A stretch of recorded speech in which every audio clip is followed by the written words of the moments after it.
नमस्कार, मैं हूं राहुल रोहतगी। एक बार फिर से स्वागत है आपका अलग हरियाणा के फेसबुक पेज पे।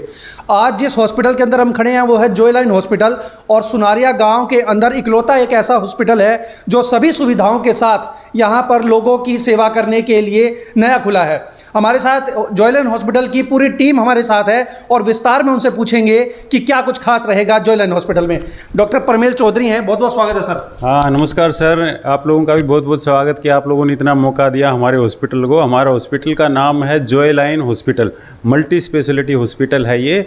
इसके अंदर जैसे कि हम general surgery and laparoscopy surgery, जिसको कि दूरबीन से जो ऑपरेशन बोले जाते हैं, उसके अलावा हम खुले चीरे से भी बड़े बड़े ऑपरेशन, चाहे वो सिजेरियन हो, चाहे वो महिलाओं की कोई गांठ हो, पेट की गांठ है, रसोली है, या कोई कैंसर है, या फिर जो जनरल सर्जरी में जो केस आते हैं, या जैसे कोई चाकू लग गया या गोली लग गई, या इस तरह के जो केसेस होते हैं, उनको भी हम यहाँ पर पूरा जो ऑपरेशन है पूरी फैसिलिटी हम दे रहे हैं। साथ ही साथ हमारे पास ना हृदय रोग विशेषज्ञ जो मेडिसिन स्पेशलिस्ट जो डॉक्टर साहब हैं, वो भी हमारे हॉस्पिटल के अंदर हैं। और हम ये चाहते हैं कि जो सुनारिया जो रूरल एरिया है, हम चाहते हैं कि जो झज्जर और रोहतक का जो ग्रामीण क्षेत्र है, जो इस रोड से जो संबंधित है, करीबन यूँ मानिए कि 70-80 जो गांव हैं जो इस रोड से संबंधित हैं, वो सारे के सारे मरीजों को हमारी सेवाएं मिले, खास करके सर्जरी की, गायनी की और मेडिसिन, हृदय रोग विशेषज्ञ, फिजियोथेरेपी की, डेंटल की जो सुविधाएं हैं। जो सुनारिया गांव के पास जो श्री जो बालचंद जो चौक है, भगत बालचंद जो चौक है, उसके पास ही ये हॉस्पिटल है, मल्टी स्पेशलिटी है। यहाँ पे सारी की सारी फैसिलिटीज़ हैं। साथ ही साथ आजकल हमारे पास जो आयुष्मान जो भारत की जो सुविधा है, उसके पैनल में हमारा हॉस्पिटल आ चुका है। और साथ ही साथ जो हरियाणा गवर्नमेंट का जो पैनल है वो भी है। साथ ही साथ जो दूसरे जो टीपीए पैनल जो जिनको बोला जाता है, वे पैनल भी हमारे हॉस्पिटल से संबंधित हो चुके हैं। और साथ ही साथ हम चाहते हैं कि हम जो सर्जरी करें यहाँ पे, चाहे वो डिलीवरी है, जैसे कि हमने डिलीवरी के और सिजेरियन सेक्शन के, जो कि कुछ हॉस्पिटल 40-50 हज़ार और 1-1 लाख रुपए तक के चार्जेस ले लेते हैं ऑपरेशन में, जो महिलाओं जो बच्चा हो रहा होता है, कोई इमरजेंसी है इस तरह की। और तो उसको हमने पूरे हरियाणा में लगभग सबसे कम चार्जेस रखे हैं। जैसे कि नॉर्मल डिलीवरी का हमने 7,000 रुपये रखा है, 7 से 8 हज़ार का खर्चा हम लेते हैं, जो हमारा लगता है वही हम चार्ज ले रहे हैं। और जो सिजेरियन जो ऑपरेशन होता है या महिलाओं से संबंधित कोई ऑपरेशन है, चाहे वो खुले चीरे से है, चाहे वो दूरबीन से है, तो हम लगभग 22,000 रुपये का उनका पैकेज दे रहे हैं, जो कि आयुष्मान भारत जो फैसिलिटी देती है, जो गरीबों को जो फैसिलिटी देती है, उतने ही रेट में हम आम आदमियों को भी उतनी ही सर्विस दे रहे हैं आजकल। तो हम चाहते हैं कि जो ग्रामीण क्षेत्र है, जैसे कि बेरी है, डिगल है, और झज्जर के जैसे काफ़ी सारे गांव हैं, जहाजगढ़ तक, या दादरी क्षेत्र है, या रोहतक के जो ग्रामीण क्षेत्र है, उसके सारे के सारे जो मरीज आए हमारे पास और इस सुविधा का लाभ लें। तो डॉक्टर साहब, ये बात भी थी कि मतलब जैसे ये रूरल एरिया है, कोई भी दिक्कत आई, गाड़ी में बैठाया, पीजीआई की तरफ भागे। जी। तो अक्सर ऐसा होता होगा, कुछ मरीज दिक्कत आती होगी इतना लंबा सफर करने की। जी। तो ये बहुत बढ़िया सुविधा है कि Joy line hospital rural area में। जी, रूरल भी आप बोलिए। और ये रोहतक शहर की सीमा के ऊपर स्थित है। इसको इस तरह से यहाँ पे स्थापित किया गया है कि भाई जो पेशेंट जो सीरियस है, खासकर जो महिलाओं में जैसे जो बच्चा होने वाला है ना, जो बच्चा कोई अटक जाता है या कोई गंभीर जी वो समय बच जाता है, क्योंकि यहाँ से पीजीआई अगर जाते हैं तो करीबन 8-10 किलोमीटर का सफ़र हो जाता है। और बीच में आप देख रहे हो आजकल हर चौक पर जाम है, सड़कें टूटी हुई हैं। तो इन चीज़ों को नज़र में रखते हुए हमने इसको इस तरह से इस हॉस्पिटल को यहाँ पे बनाया है, इसकी लोकेशन दी है, ताकि वो करीबन आधी घंटा लग जाता है पीजीआई में पहुँचने में। वो समय बच जाएगा एक तो मरीज़ का, और किसी की जान जो है जोखिम में है तो उसकी जान बचा सकते हैं। जच्चा है, बच्चा है, या कोई सर्जरी है, या कोई एक्सीडेंट का केस है, तो हम सारे केस आसानी से हैंडल कर लेते हैं। हमारे पास अभी मॉड्यूलर ओटी तैयार हो चुका है।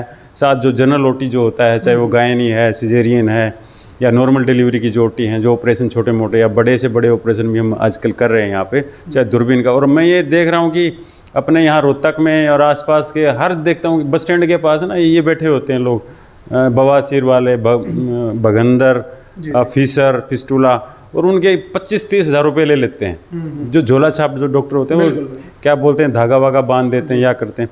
जी, हम बता रहे हैं कि पूरा आपको बता करके, जैसे धागे से बवासीर का इलाज करना है, या टिक्के से करना है, या रबड़ के छल्ले से करना है, या उसकी सर्जरी से उपचार है, तो हम आपको पहले पूरी तरह से समझाएंगे। और मैं चाहता हूँ कि सारे मरीज़ यहाँ पर आएँ और सुविधाएँ लें।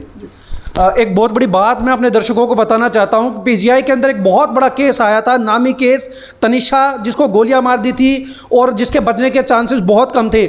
मैं डॉक्टर साहब से एक बार दरखास्त करूंगा अपना इंट्रोडक्शन दे दें, क्योंकि डॉक्टर साहब पीजीआई के बाद अब जॉयलाइन हॉस्पिटल को ज्वाइन कर चुके हैं। एक बार प्लीज़ बता दें सर। हाँ, वो बड़ा ही एक इस तरह का किस्सा है कि जो हमारे हरियाणा की बेटी तनिष्का, जो दुल्हन उसी दिन बनी थी, जैसे जो शादी होती है तो उसकी डोली सापला गांव से जब डोब भाली जो गांव है, जो खट्टर साहब का जो गांव, वहाँ पर जाके उसको गोलियां मार दी कुछ गुंडों ने। 5-6 गुंडे थे, उन्होंने गोलियां मारी तो उसको करीबन 8 गोलियां लगी थी। कुछ एक गोली थी वो हाथ में लग के बाहर निकल गई थी, अदरवाइज़ उसके शरीर में इतनी गोलियां थी, छलनी शरीर था एक तरह से, बेहोश बिल्कुल मरणासन स्थिति में मेरे पास आई थी। मैं ट्रॉमा सेंटर में मेरी ड्यूटी थी, तो हमने उसको तुरंत नीचे से सीधा ओटी में ही उसका एग्जामिनेशन किया था। और तनिष्का के बारे में जो उस केस को जिस तरह से हमने बचाया, क्योंकि तब तक तो मैं गवर्नमेंट जॉब में था, तब तक तो मैंने अपने सर उनके बचने हाँ, उनके चांसेस देखो सबने बोल दिया था, मेडिकल कॉलेज ने बोल दिया था और यहाँ के काफ़ी जो बड़े बड़े धुरंधर सब ने जवाब हाथ उठा दिए थे। तब हमने बड़े से सारे सामाजिक लोगों को इकट्ठा किया, एक छतरी के तले इकट्ठा किया कि ये बच्ची बचेगी, पक्का बचेगी, और मेरे को तो पूरा विश्वास था 100%।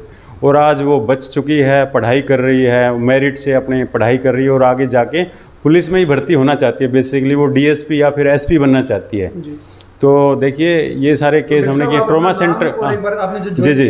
जी, मेरा नाम डॉक्टर परमेल चौधरी है। मैंने पीजीआई में भी, मैं ट्रॉमा सेंटर में जो ड्यूटी होती है, सर्जरी की ड्यूटी होती है, वो 3 साल तक की है यहाँ पर। उसके अलावा मैं सशस्त्र सेना, आर्म्ड फोर्सेस जिसको बोला जाता है, अपनी कमांड हॉस्पिटल चंडीगढ़ से मैंने अपनी जो सर्जरी की जो पढ़ाई की है वहाँ पे मेरा, वहाँ पे फौजियों का इलाज है, पैरामिलिट्री के जो जवान होते हैं, गोली लग गई या बम फट गया या इस तरह कोई इंजरी हो गई, लेह लद्दाख या जो भी कश्मीर में जो उनको चोटें लग जाती हैं या कोई एक्सीडेंट में, तो उनका मैंने इलाज किया है चंडीगढ़ में रह के। और अब मैं यहाँ पे आपके जॉयलाइन हॉस्पिटल रोहतक के बिल्कुल पास है, उसमें आइए और हमारी सुविधाओं का फ़ायदा उठाइए। और एक बात और बताना चाहूँगा, जैसे जो फ़ौज के लिए जो बच्चे तैयारी करते हैं, फ़ौज है, पुलिस है, पैरामिलिट्री है, या जिनको आजकल अग्निवीर या अग्निपथ जो बोला जाता है, तो उसके जो भी कैंडिडेट होते हैं उनकी एक समस्या आ जाती है, वो है कि जैसे हाथ पर टैटू बना लेते हैं, पुराना होता है, या फिर उनको हर्निया होता है, या फिर हाइड्रोसिल होता है, या फिर पैरों की जो नसें फूली हुई होती हैं, या छोटी छोटी बीमारियां होती हैं जिनकी वजह से वो अनफिट हो जाते हैं। तो मैं उन चीज़ों में काफ़ी एक्सपर्ट हूं, क्योंकि वो हम जैसे फ़ौज के हॉस्पिटल में रहे हैं तो उन चीज़ों को टैकल किया है, किस तरह से उनका ऑपरेशन करना चाहिए। तो मैं चाहता हूं कि जो फ़ौज के लिए, पुलिस के लिए जो तैयारी कर रहे हैं, जो जवान हैं हमारे, लड़के हैं, लड़कियां हैं, तो अगर वो अनफिट हो जाते हैं तो हमारे जॉयलाइन जो हॉस्पिटल है उसमें आएँ और एक बार हमें जो अनफिट वाला जो कागज़ वो दिखाएंगे, तो हम उनका ऑपरेशन जो प्रॉपर तरीके से जो फ़ौज चाहती है, पुलिस चाहती है, तो उस हिसाब से हम उनका ऑपरेशन करके उनको बिल्कुल ठीक करके भेजेंगे ताकि वो फिट हो जाएं। Thank you. हमारे साथ जॉयलाइन हॉस्पिटल के डायरेक्टर हैं आज़ाद बुधवार जी, काफ़ी संस्थाओं से जुड़े हुए हैं। एक बार मैं थोड़ा सा बता दीजिए सर कि इस हॉस्पिटल के अंदर दूसरे हॉस्पिटलों की बजाय क्या कुछ सुविधाएं गाँव वासियों को मिलने वाली हैं? हॉस्पिटल के अंदर में चैरिटी सुविधाएं शुरू कर रखी हैं। ये हॉस्पिटल पारस जन कल्याण सेवा समिति चलाती है, जो और हॉस्पिटलों से अलग कम रेट में हम गरीब आदमियों को सेवा देना चाह रहे हैं यहाँ। दूसरा, हम आसपास के एरिया में एम्बुलेंस सेवा फ्री कर रखी है जी। एम्बुलेंस सेवा फ्री कर रखी, वो हमारे पास आएँ या पीजीआई जाएँ, हम दोनों जगह कोई चार्ज नहीं लेते कोई भी इमरजेंसी के लिए। तो एक ट्रस्ट के तौर पे ट्रस्ट के तौर पे हम यहाँ सेवाएं दे रहे हैं, जो कि हरियाणा में कम से कम रेट पे हम, कोई गरीब आदमी अगर उसके पास पैसा नहीं है तो उसको 2 दिन का ट्रीटमेंट हम फ्री देते हैं, फिर वो अपना पीजीआई या कहीं भी गवर्नमेंट संस्था में इलाज करा सकता है। एक बार लोकेशन दोबारा बता दीजिए। लोकेशन सुनारिया रोड, नियर दादा बालचंद भगत सिंह चौक बोलते हैं, सुनारिया रोड पे, ये सेक्टर 21 के नज़दीक है। सामने ब्रिगेडियर मुक्तराम जी का स्टैचू है। ठीक है, आप गूगल पे आप सर्च करोगे तो जॉयलाइन के नाम से आ जाएगा। तो ये थी पूरी जॉयलाइन हॉस्पिटल की टीम, जिनको आज अलग हरियाणा की तरफ से भी सम्मानित किया गया है समाज के अंदर विशिष्ट कार्यों के योगदान देने के लिए, और एक बहुत अच्छा विकल्प। वैसे तो अलग हरियाणा दुआ करता है कि किसी को कोई बीमारी ना हो, फिर भी सुनारिया के आसपास एक बहुत अच्छा विकल्प जॉयलाइन हॉस्पिटल के तौर पर खुल गया है। देखते रहिए अलग हरियाणा, इस तरीके की खबरों को देखते रहिए, बने रहेंगे। मैं हूं राहुल राउत की।